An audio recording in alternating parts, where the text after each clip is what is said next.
What's going on, FYB conscious readers? It's your girl MsMalcolmHughes here with another book review. This month we were reading A Moment of Silence by Sister Souljah, Midnight 3. As we all know, we love Midnight. Most of us fell in love with him while reading The Coldest Winter Ever, maybe in the early 2000s or whenever you read it. So there was this character, he was mysterious, he is what Sister Souljah describes as the perfect man, what all of us ladies out here are supposed to be looking for. Tall, dark, handsome, doesn't talk too much, intelligent, just an ideal mate, if you're into guys. So, we had Midnight 1, Midnight 2, and then when we thought the series may have ended, we had Midnight 3, so we were all extremely excited. Yeah, my excitement did not last throughout the book. So she takes us through the journey of Midnight. He now has 2 wives, if you've been reading the book. So we find out that he's from Sudan, from a wealthy family in Sudan. At a young age, his father is at war. They have to come to the U.S. Only him, his mother, and the soon-to-be little sister who is still in the mother's womb. So fast forward, he has acquired 2 wives and now he's in the U.S. He's been in New York for quite some time. One thing that attracts a lot of women to Midnight is that he's very passionate and family oriented and strong, and family is the most important. He's very protective of the women in his life. In the book we find out that a situation occurred where Midnight has to defend the honor and virginity of his younger sister Naja from essentially someone who is a predator. So he gets caught. We go through the journey of how he gets caught, what the situation is like, what it is like for him, and then he ends up in prison.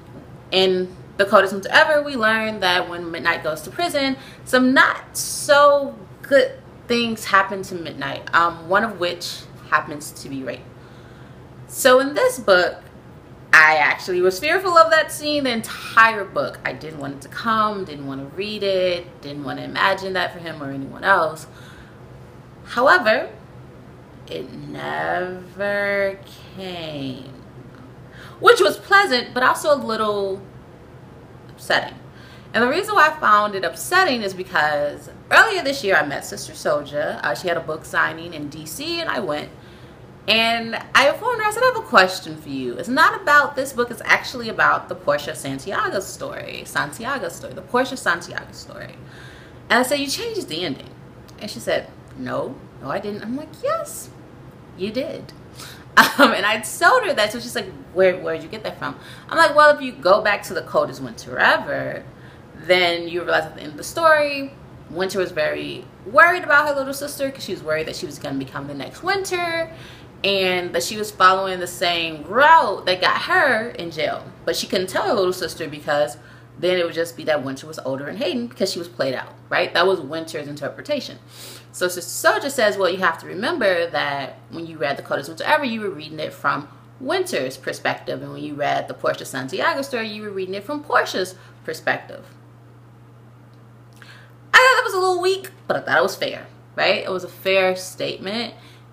Even though when I remember reading the Portia Santiago story, I remember thinking that when she said that it was Busta Rhymes playing on the radio, I'm like, maybe she feels like readers haven't read in a long time and they won't pick up on that, right? So, I thought it was weak, but I let it go. So now here we come to Midnight 3, A Moment of Silence. And I find that again, the story has been changed. And I say that because one of the key findings of The Coldest Winter Ever, one of the only things we found out about Midnight was about his time in prison through letters that he wrote to Sister Souljah. And then here it doesn't happen. And though as a reader I was excited to not have to read that, it was also a little irritating and upsetting because I felt as if she may have been questioning my intelligence. And I say that because you changed the book. You cannot just go back and change the storyline. So positive aspects of the book are that we get more background on Midnight and his story and the experiences that he's had that have made him into the man that he is. Other issues I've had with the book are that now that I'm older, I realize that Midnight is a little misogynistic. Yeah. Overall, I can say that if you, like me, are a fan of Midnight and you want to keep up with what's going on with him, I would definitely say read the book, check it out for yourself, see what's really good with it.